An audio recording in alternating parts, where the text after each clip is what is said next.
آج بچوں کی تربیتی نشست ہوئی جس میں انہیں اللہ اور اس کے رسول صلی اللہ تعالیٰ علیہ وسلم کی محبت کے حوالے سے درس دیا گیا، اور ساتھ ہی ساتھ حضور جانے جانا رحمت کائنات نبی صلی اللہ تعالیٰ علیہ وسلم کی اصحاب اور آپ کی آل کی محبت سکھائی گئی، اور ساتھ انہیں یہ بھی بتایا گیا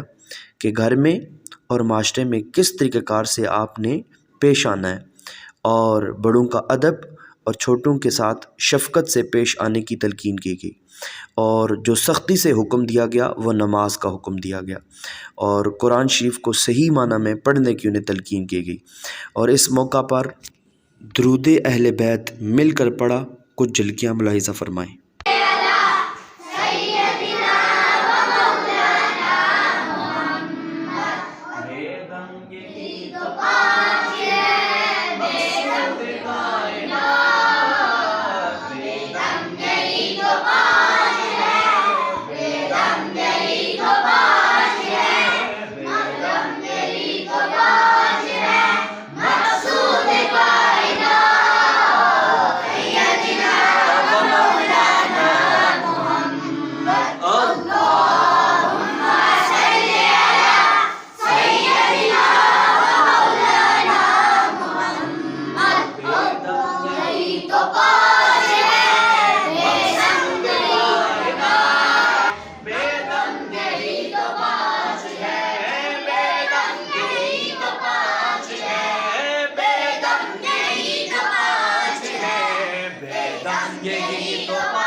مقصود کائنات خیر النساء حسن حسین مصطفیٰ